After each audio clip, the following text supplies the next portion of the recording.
So I'm now going to hand it over to Stefan, who's going to kick off the first panel for the day.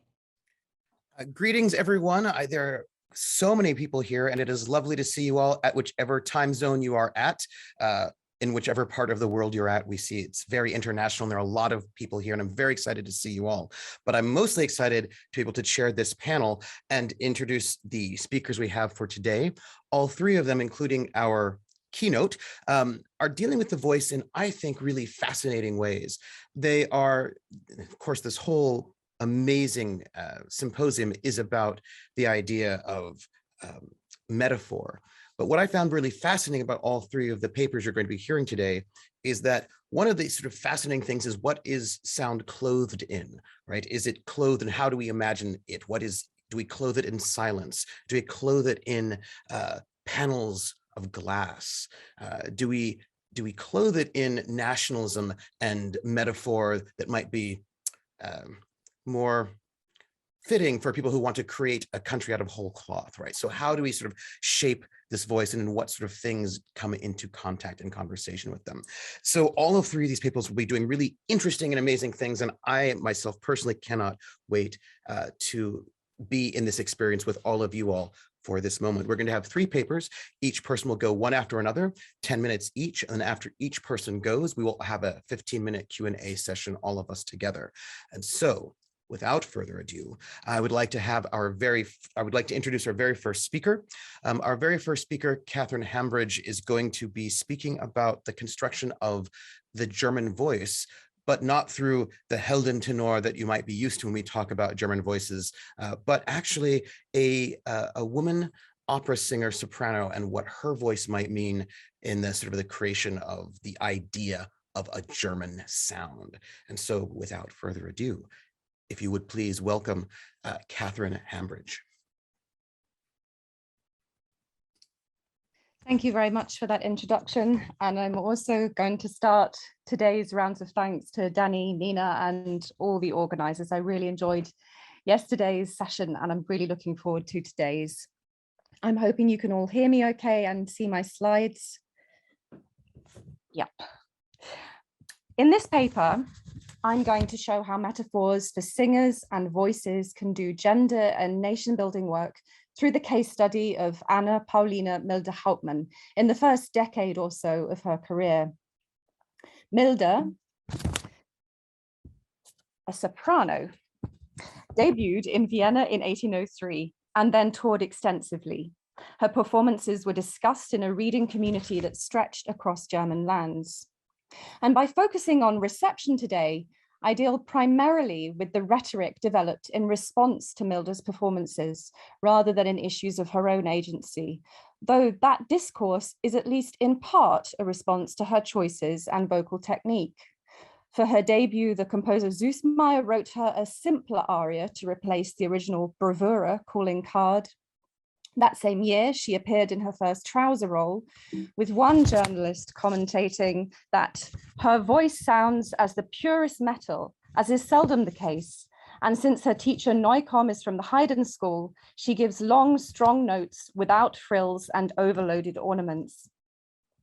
These two observations, the metallic nature of her voice, her unornamented singing, would accompany her throughout her career and were among the reasons, I propose, that Milde offered a solution to a problem for music critics in this period. That problem is now an overfamiliar one, the invention of German music and specifically German opera. So I'm going to summarize swiftly. Since the second half of the 18th century, German critics had been attempting to rehabilitate the category of Germanness from its unpopularity relative to the Italian style. This increasingly involved an opposition of Italian opera with German instrumental music and the assembly of accompanying opposing characteristics: the Italian feminine versus the German masculine, melody versus harmony, or counterpoint, and virtuosity or artifice versus profundity and complexity. German opera did not fit so easily into these oppositions, not least because opera singing and melody per se were sometimes cast as feminine relative to the masculinity of German instrumental music. Now, we can see Milder's voice being opposed to the caricature of Italian opera from the get-go, as in that first quote I gave you, not least because she would go on to specialize in Gluckian heroines and rustic cowgirls. In 1810, a Stuttgart critic made explicit her national significance.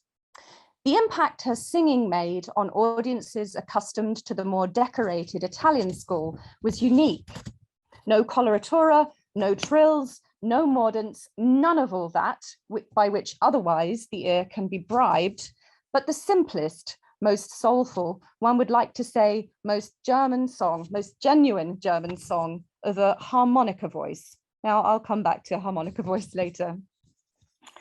2 years later, a Breslau reporter contrasted flourishes and fioratura, leaps and other such arts with the metal of her splendid organ, the evenness of the tones, both in strength and in sound. Her reviewers built on and expanded new binary oppositions of singing in an attempt to create a distinct and positive category for the German operatic voice. Genuine, natural, and noble German song was opposed to Italian opera's overcomplexity and/or artifice. But what about the gendering of the German operatic voice? All that naturalness, even noble naturalness and simple melody, could sound dangerously feminine.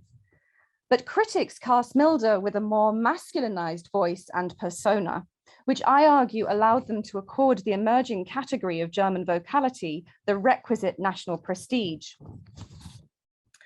The masculinity of Milder's public persona, according to the gender binaries emerging at the time, seems to emerge out of a symbiotic relationship between her roles, her perceived height, whatever her actual measurements, and her perceived masculine bearing. So this is a lot to take in, but to summarize, tenor roles like Tamino formed part of her regular repertoire. Then there were her partially or temporarily cross-dressed or bellicose women, such as the female knight Bradamante and Beethoven's Fidelio, both roles that were written for Milder.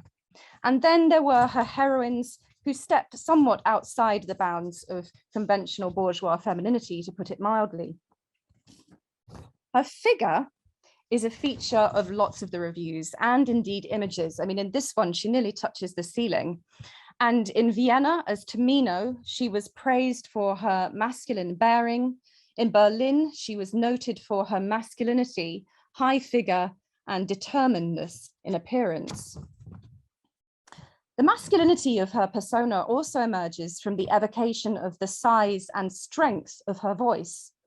The anecdote of Joseph Haydn exclaiming to a young Milder, "Dear child, you have the voice of a house," is accompanied by many iterations of the adjectives groß, voll, and stark, and admiration for her vocal power, Kraft, and amplitude, Fülle.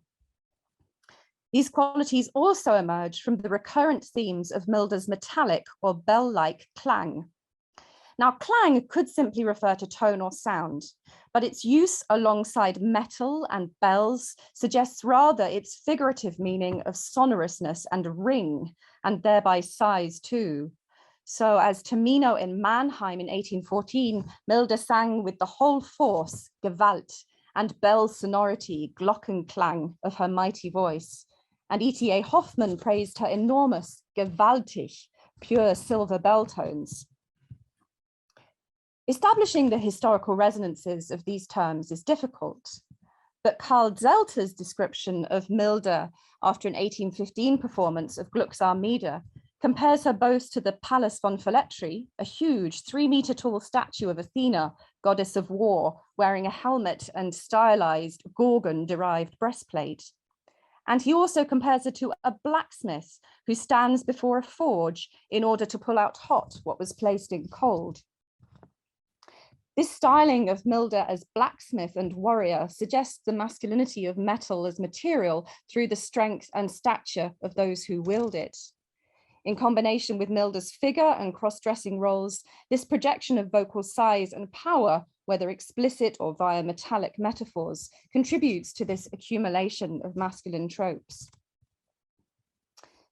Perhaps the invocations of metal and bell clangs can most usefully be seen as part of an attempt by critics to create a specifically German metaphorical and masculine vocabulary for Milder's voice, an impulse that resulted in some slightly bizarre comparisons.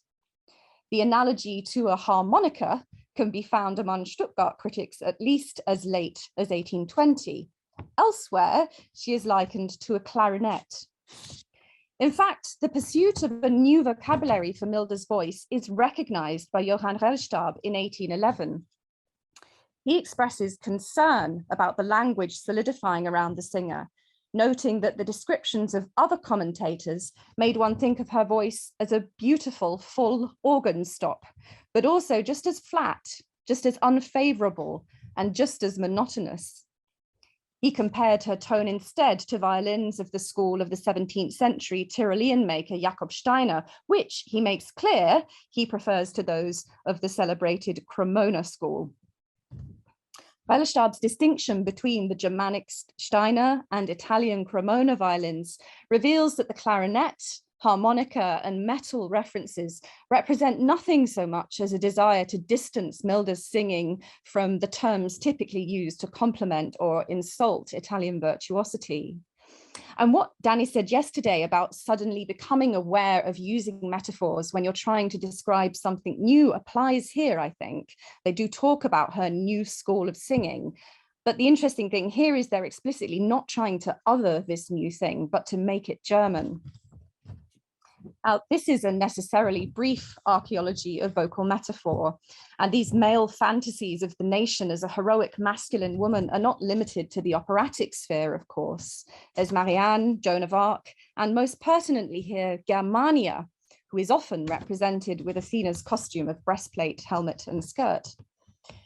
But perhaps these resonances with broader narratives miss the specific challenges of German operatic discourse in Milder's time and beyond. Certainly, you can trace these tropes in the idea of German operatic vocality and the Fach of the German dramatic soprano as it developed across the 19th century. Insofar as this being attributed to particular singers, it is the soprano Wilhelmine Schröder-Devrient who has most caught scholarly attention, not least because of her importance to Wagner. But the indebtedness of her career to Milder is unmistakable. Schröder-Devrient also specialized in Gluckian heroines, cowgirls, cross-dressing, and Fidelio. And not only was she equally commended for her distance from Italianate styles of singing, but 1834 saw a debate about how metalreich, how metal-rich her voice was, with Milder as the point of comparison. Milder then forms a crucial early stage in the metaphorical lineage of German operatic vocality, and in the gendering of that vocality. Thank you. Thank you very much. And just perfectly on time. Thank you very, very much. What a fascinating talk. We can talk about it afterwards. However, we are going to move right on to our very next speaker, Iris Blake, who's going to be speaking about a really fascinating musical work called Resonance and what that voice might what is happening to this chorus of women's voices. So if we might give a good, great welcome, we can snap or do whatever symbols we want to do for Iris Blake. Hi, good morning. Thank you so much for that introduction. And thank you for coming online to share a virtual space for this panel. I'm a white femme person in my 30s with blonde brown hair, and I'm calling in from Tovangar near Pavungna, Gabrielino and Tongva land, also known as Long Beach, California. I'm excited to share my work with you today on sympathetic resonance, activating more than human affect, voice, and embodiment. And I would also like to extend my deep appreciation to the symposium organizers, Nina and Danny, and also for all the invisible labor that went into making this virtual symposium possible. This talk draws from my larger book project, Undisciplining the Voice, which argues that aligning voice with sound and the human has been central to the colonial project of modernity. Drawing from critical ethnic studies, disability studies, decolonial feminisms, and cultural studies, this work pushes feminist theories of sound, performance, and embodiment to consider not only how voicing and listening are racialized and gendered acts, but also how the definitional production of the human voice is itself the result of a racialized colonial process. Contributing close readings and historical and cultural analysis, I analyze embodied performance, visual art, and speculative fiction as alternative archives for voicing and listening. In particular, this talk draws from my second chapter, which examines how multimedia artist Camille Normant's music and sound-based installation and performance Rapture destabilizes the voice's relationship to subjectivity and the self as container. Through the use of broken glass that sings via sympathetic resonance with previously censored instruments and dissonant intervals, this sound performance enacts a shattering of frameworks as a mode of racial and gender reckoning. Installed in the Nordic Pavilion for the Venice Biennial, Rapture consists of a recorded chorus of women's voices singing the tritone interval and a musical composition for glass harmonica, recorded and routed through broken glass panels via transducers. Describing her compositional process, Normant explains, "For each pane of glass we wanted to use, we had to find the notes for which it wanted to sing, and then I used those to guide the composition." By referring to the glass as a desiring and singing subject, Normant alludes to how her work uses the metaphorical potential of sympathetic resonance to expand thinking of music making to account for the participation of more than human bodies, voices, and affects. In my talk today, Normant's use of sympathetic resonance and Rapture serves as a point of departure to consider the affective valence of sympathetic and sympathetic resonance, and to advance what I term sympathetic dissonance as a methodology for listening to Rapture's cross-temporal critiques. The metaphorical language at work in the concept of sympathetic resonance suggests a sense not only of shared harmonics, but also of shared feeling or affinity. According to the Oxford English Dictionary, early uses of sympathetic in the late 17th century were intended to convey a real or supposed affinity, correspondence, or occult influence, or to express fellow feeling. While later usages in the 18th, 19th, and 20th centuries, included in physiology, anatomy, and physics, emphasized respectively the ability to be affected by the condition of another body or bodily organ, a connected system of nerves and vertebrates, and the responsiveness of one vibrating body to another. A particularly interesting use of sympathetic was to designate what is typically referred to as an invisible ink today. Writing in 1721, etymologist Nathan Bailey noted, "Sympathetic inks are such as can be made to appear or disappear by the application of something that seems to work by sympathy." Listening across these various usages, I hear sympathetic as referring to the activation of seemingly invisible relationships between bodies that may have initially appeared to be unrelated.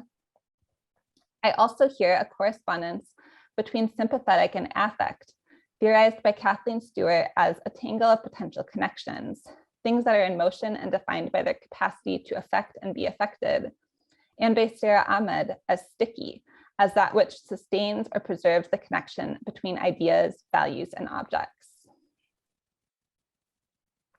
Rapture and Normant's larger body of works are explicitly engaged in using sound as the activating agent to explore relationships between histories and bodies that may at first appear discrete and unconnected.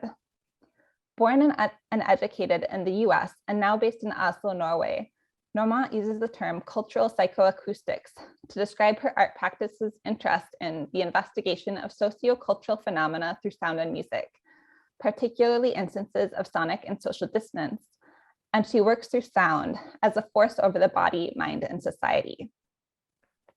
Rapture engages the relationship between affective and sensorial experiences and socio-political contexts through a historical probing of institutional censorship of musical sounds, including via the Tritone Chorus, which harkens back to the medieval church's banning of the tritone chord, and the glass harmonica, an instrument that had been banned in the 18th and 19th centuries for its gendered association with hysteria and sexual transgression.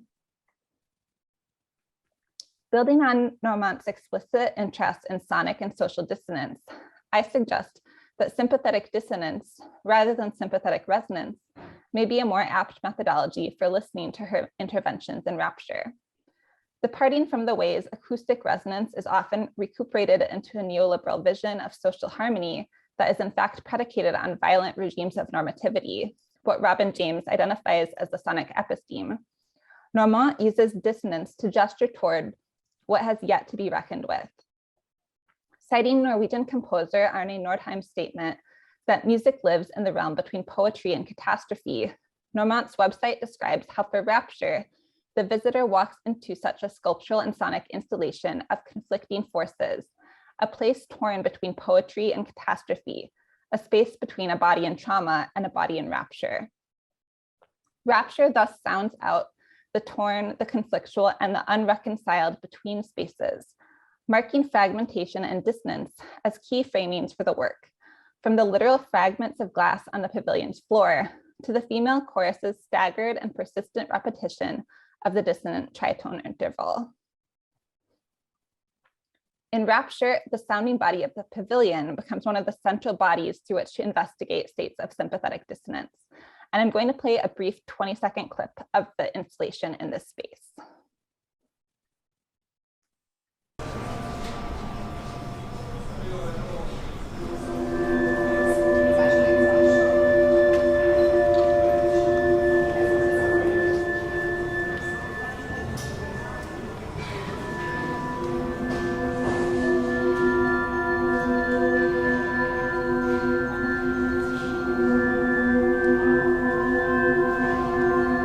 Hi, Camille.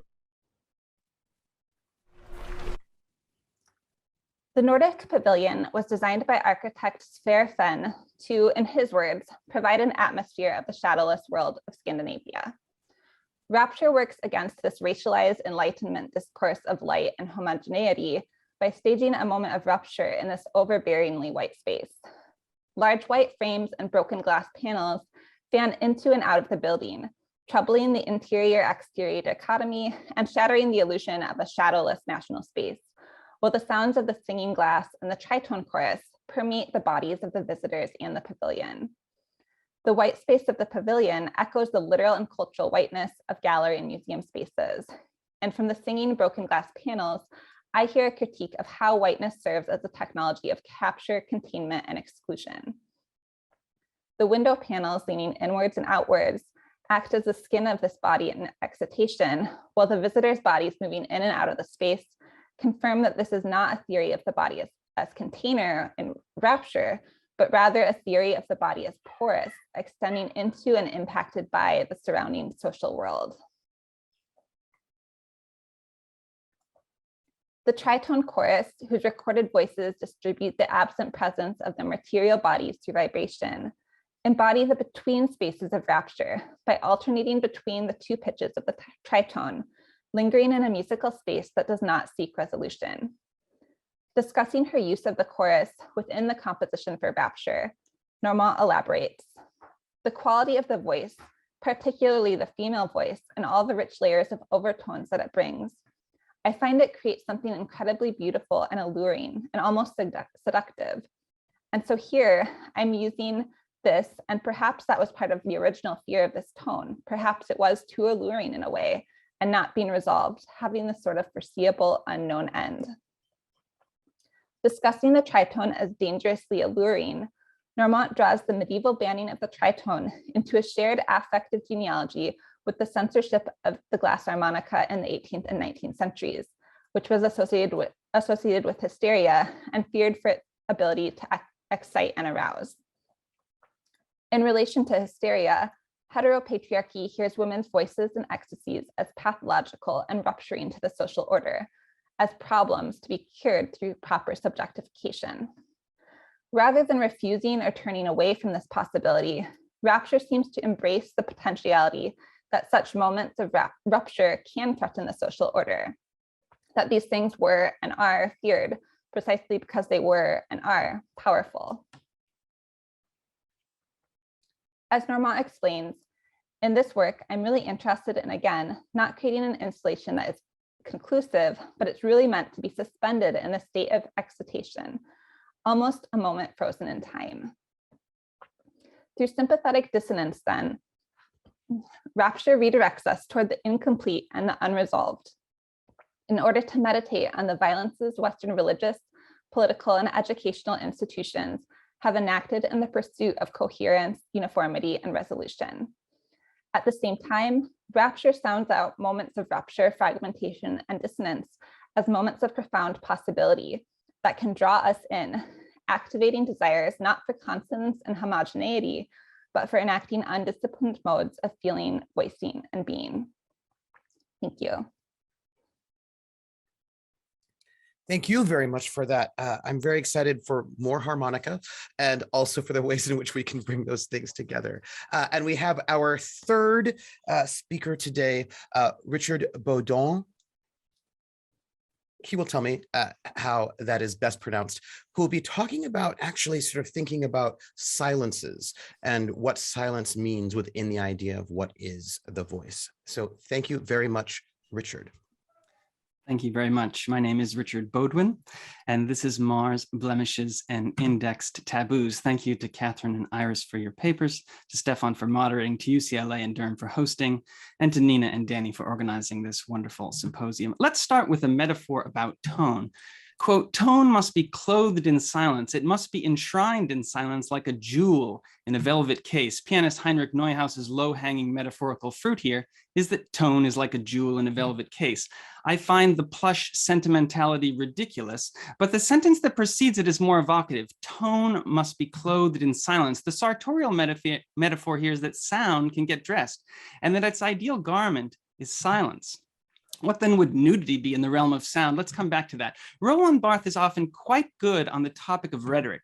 His 1978 memoir on the subject calls the normative, unrhetorized state of communication une basse nue, a naked bass. To write in such a register is to index a taboo, hence the need for ornament, for metaphor, for linguistic raiment, to say what we want to say without our bare ideas on garish display. So off we go, those who write about music, dressing our visceral responses to sound in varied garb according to who's reading, a friend, a colleague, a publisher, even ourselves.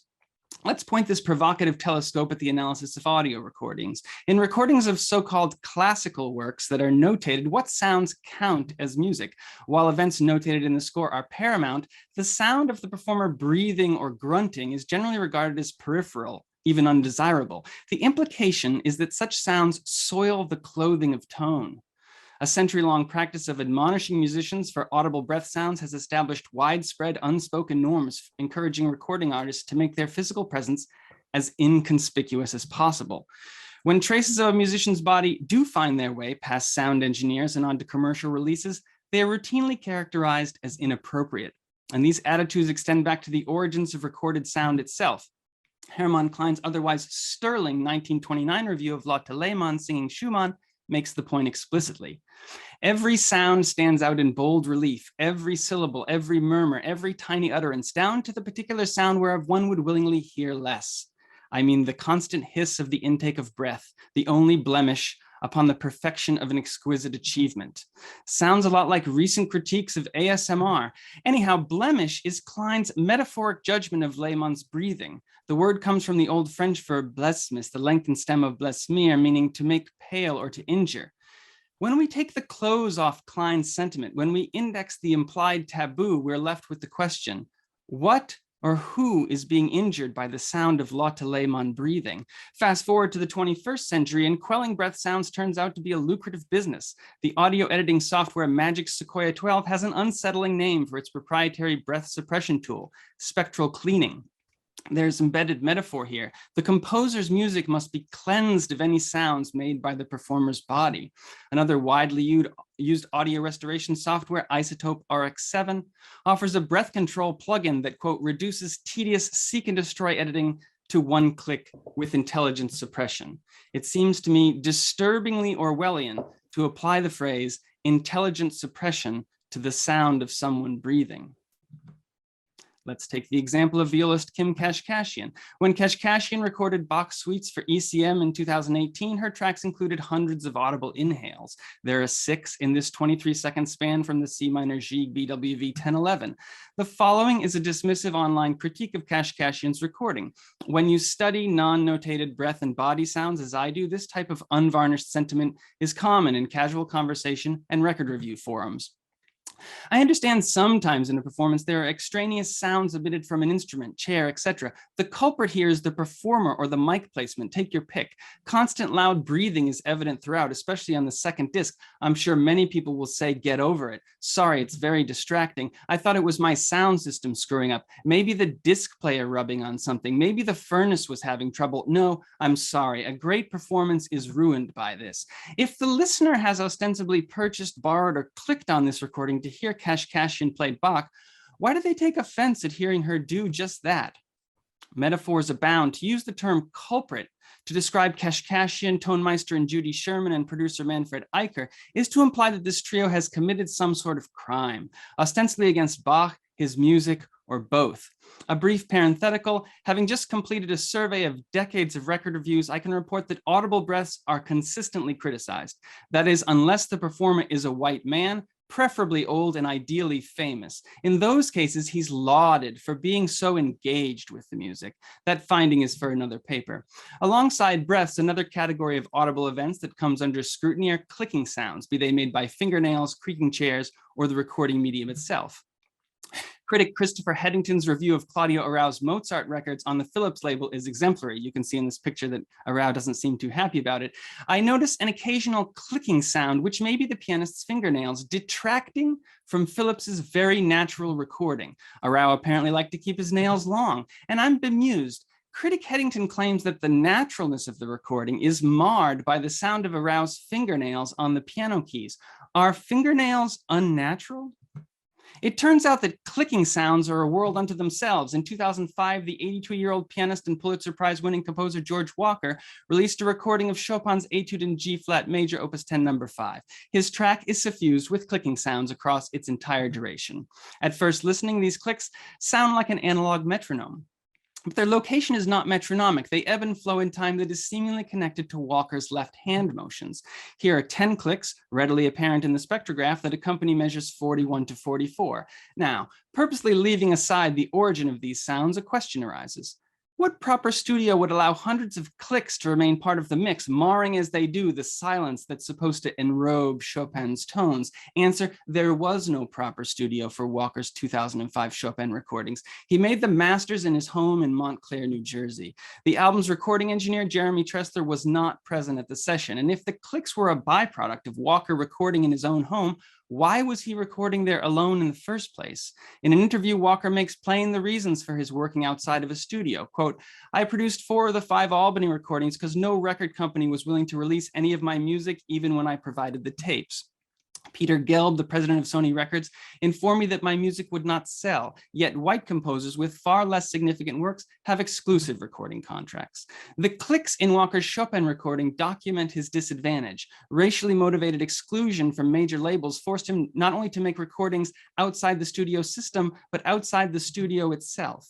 And this recording not only encodes the octogenarian's interpretation of a Chopin etude, clicks and all, it documents the reality of his situation, a celebrated Black musician forced to make records in his house. Returning to our opening metaphor, tone must be clothed in silence. An unclothed recording would ostensibly preserve not only the notes, rhythms, and timbres in the score, but all the sounds made by the musician's body, their instrument, and the recording equipment itself. To be clear, I'm not suggesting that recordings are better when they include breaths, grunts, or clicks. Some recordings are clothed and are beautiful. Some are unclothed and are likewise beautiful. Popular music and jazz, to name just 2 genres, have healthier and more comfortable relationships with audible body sounds than classical music, where their categorization is undesirable, is due in part to the hegemony of the score as the determining factor of what counts as music. Regarding what counts as music and who does the counting, the path I take has been marked by the work of Elie Hissama. Her article, Getting to Count, is not asking the same questions that I am, but I would not be asking them at all without her scholarship, for which I am grateful. Now, to be clear, I don't always enjoy breaths, clicks, or grunts, and I don't assume that you do either. But music scholarship is not defined by what we enjoy. It's about what is. Along these lines, I analyze recordings in toto, providing a complete census of the sounds as they are. And as it happens, Sounds as They Are is the title of a book that I'm writing, where these ideas are unfolded in considerably more detail. It includes chapters on sounds of breath, sounds of touch, sounds of effort, and sounds of media. And in my work, unwritten sounds are not elevated above the pitches and rhythms in the scores being recorded, but neither are they dismissed as extraneous. Recordings document a great deal more music and humanity than is denotated in the score being performed. Such sounds deserve recognition. All sounds deserve recognition. And in closing, I recommend to all of us tonight, tomorrow, this summer, that we listen again to the recordings that we love with newfound sensitivity to sounding bodies and recast our metaphors to match. Thank you. Thank you so much. That was perfectly timed. At this moment, we're going to have space for us as a community to come together and have a discussion. We have about 15 minutes or so to talk about all three of these papers. But before we begin, I want to just sort of lay out something to put in your mind before we start talking. And that is that in this space, we are striving to promote an open, honest, and mutually supportive exchange between all of the symposium participants, that we are all in this together. And so we ask that everyone here who speaks and who also listens, who is here giving energy to the space, approach one another and the shared conversation with kindness, curiosity, and respect for the different positions that we're all bringing to the table, as well as for the accommodations that are being implemented to ensure that everyone is able to participate. I suppose, in short, remember that we are all human beings as we come to speak with one another. So if you would, I would appreciate this. If you would make any sort of questions you have, you can. There are multiple ways to go about this. I'm good at multitasking, so you can, if you desire, make a little hand up. Although there's so many of us, it might be just better if you make a comment in the chat, because I'll be able to see that a little bit easier than if you just put up a little hand, because I may not be able to see that as well. So if you have any questions, please write them in the chat and I will bring it up for you. And while I'm waiting for you all to type your most interesting thoughts, I did have a question I wanted to ask. That is actually about violence. So listening to Richard Bodwin's talk, I was thinking about the story, which I don't know if it's true or not, where I believe it was Frank Sinatra who was so incensed at hearing, I believe it was Barbra Streisand's breathing on a recording, that he had to shoot the record player or the radio. And so I'm thinking about sort of the violence that is sort of evoked often in this sort of trying to silence often femme voices. And then I was thinking also about sort of the muscularity and the sort of implied physicality in the idea of sort of reading our German opera singing woman as, you know, metal, right? As a blacksmith who can then make sort of weapons of war, perhaps. And then I'm thinking about sort of broken glass. I'm sort of thinking about basically it's sort of the specter of violence, or the capacity, therefore, that is lurking, I think, in many of these descriptions. And I was wondering if our wonderful participants might have some thoughts about that. I would love to hear it while people are giving their questions.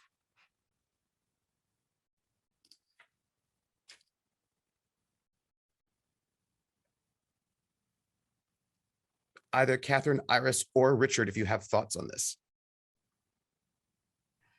I mean, I can come in quickly. Well, I've just noticed Nathaniel has asked me a question, and I'm going to have to say I don't actually remember what he says about Donna Anna in the Don Giovanni essay. So you might need to give me a few hints on that. But the in relation to violence, I mean, I was just thinking how it's interesting that in talking about Milder, they actually are responding very positively to the physical threat of the female body. And it's not that, yeah, it's really interesting. You find a lot of conflict in the reviews of her where they try and acknowledge femininity as well as this masculinity. So it's not that there's no sexualization, but they seem to glory in the physical threat in the way that they masculinize it.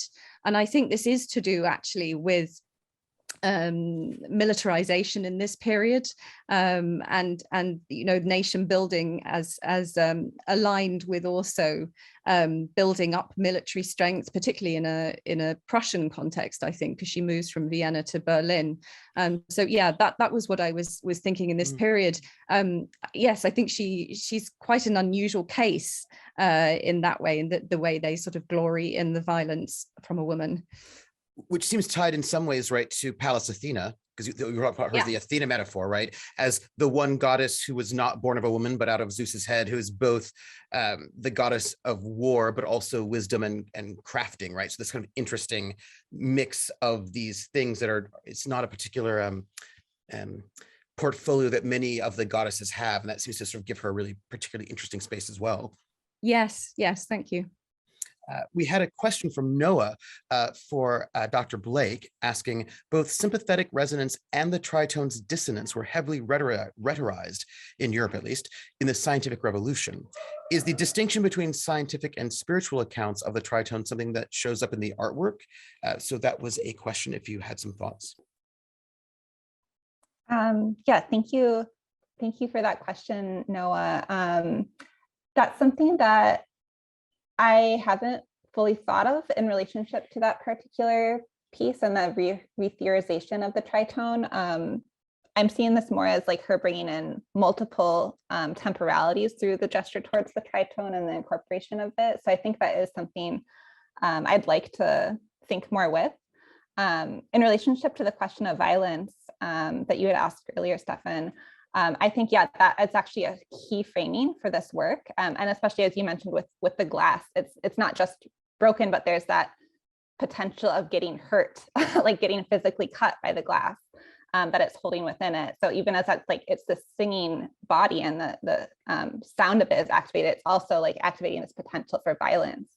And I think about that in terms of like the frameworks that she's created and then shattered as sort of being a moment of, one of rupture and showing what could happen, or what's this like moment of potential for something else to arise, but also of just exposing that violence that is always contained within these frameworks of like colonialism, race, gender. So that's how I see that functioning in the work. And that was just making me think of like Kaya Saryaho, and how Kaya Saryaho sort of is sort of often sort of referred to as sort of that kind of crystalline. So like when you think about like Nordic soundscapes, oftentimes, and actually not just Nordic, but also sort of like Northern soundscapes, you think of like crystalline, but also like crystals, broken glass. And I'm thinking about all these metaphors of walking through snow barefoot, walking through broken glass, and this kind of particularly, and how often that's sort of attached to femme bodies, sort of doing this kind of some kind of like endurance that is somehow also sort of thought of as somehow beautifully painful, right? And I think that's interesting, especially because the composer's from Maryland, right? She's and I was wondering if you had just any thoughts about her spot as an expat, or as a insider outsider. Yeah, and that's also making me think of the use of glass in the harmonica itself, which is constructed of glass and then is like activated by her touch on like water, and sort of then, the relationship between, like femme bodies, touch, glass, violence, that I think this work is doing.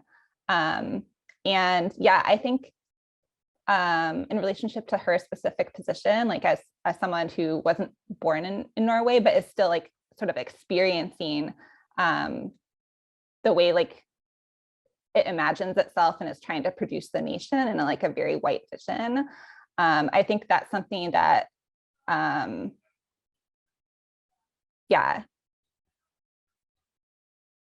is also, I mean, we can see it in the US too. So I think maybe there's like sympathetic resonance or dissonance is like saying it's not the same, but we can sense these similarities between these nation building projects. Yes, and we have a question from Tomi Han asking for Richard. Does your research focus on a particular music period and culture? Thank you for the question, Tommy. I appreciate that.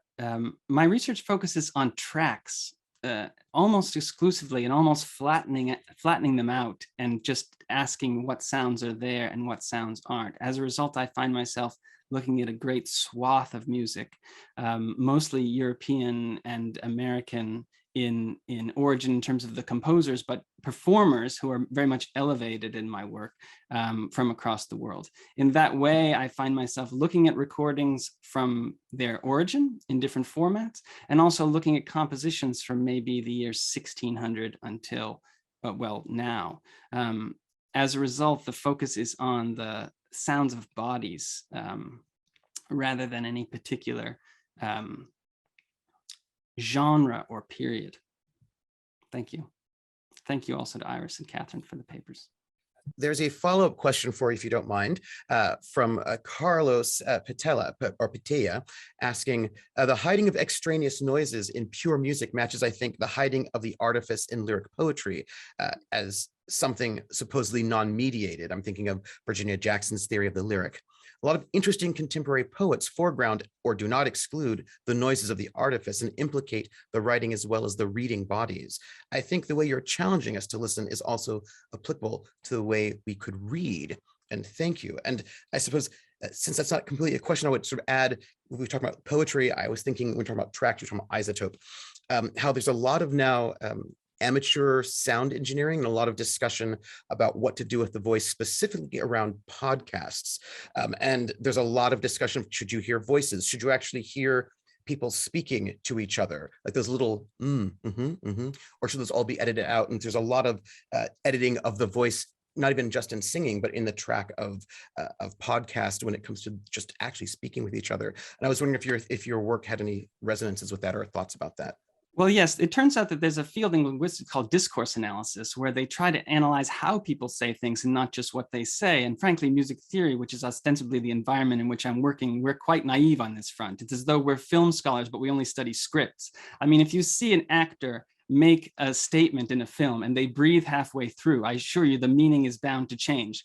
No one seems to be talking about that in music theory. Yet when a musician breathes halfway, if they exhale, have you ever heard a musician exhale? You know, raise your hand if you've heard a musician exhale. It's quite rare, but when you do, I promise, you know, that's an inhale. The meaning, the level of meaning on these unwritten sounds is extraordinary. And here this cuts across genres, as to go back to Tomia's question, it cuts across genres, and yet popular music's, just to take a genre, they seem, I mean, you can find producers who will include breaths and not include breaths, and musicians. In the realm of notated music, however, the specter is of this all-important score. And if you make a sound that's not in the score, people get angry and they erase the body from the sound. And I have certain feelings about that I'm trying to express. Tomia has a follow-up question. Speaking of extraneous qualities of bodily sound, and that concept is so different for different cultures and time periods. And so they were curious about how you might discern the difference. Yes, first of all, I must say that, Tomia, you won't know this, but in the proposal that I've sent to my publisher, you're quoted as at the beginning of one of the chapters. So I'm quite honored that you're here to hear this paper, and your questions, I mean, perhaps we could continue a dialogue, but I respect your work a great deal, so much so that it's the heading of chapter 2 of this book. One thing that has to bound my work is that I want to look at a series, a set of recordings, as it were, in this case of notated music. Because I think that cultures that aren't notating are actually have much healthier relationships with body sounds. And it's this quite European derived, a culture that I'm deriving from in my own work, that seems to say, well, once this is written down, we are now going to move outside. We're going to have boundaries as to what is appropriate and inappropriate. And I would like to keep like and dislike aside, but I am actually arguing that the human body has been erased. And if you're erasing the sound of someone breathing, I think anyone who's doing that actively should ask themselves why. This includes Stephan's point about podcasts. Do you not want to hear your podcaster breathe? Well, tell me why that is. And I had one last sort of thought for Catherine. And when you were speaking about I was thinking about her as a Palestinian, and I was thinking about the shift that happens in the 19th century, not exclusively, but that shift that starts happening from the personification of the nation as a woman, Germania, Britannia, right, to the personification of the nation as a man, right? So Deutscher Michel or John Bull, and that most of those shifts start happening in the 19th century. I'm wondering if this sort of the idea of the feminine personification of the nation and this shift over to the masculine presentation of the nation might be interesting for this thing that we were talking about with Milda. Yes, definitely. Although, I mean, I don't know that Germania ever goes away, actually. And the same with Britannia. I mean, Britannia exists still alongside John Bull.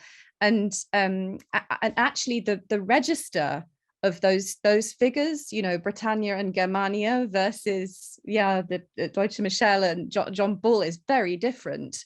One appears, of course, you do get Britannia and Germania in caricature, but this kind of mythologized version, the elevated version, I don't think it goes away, actually.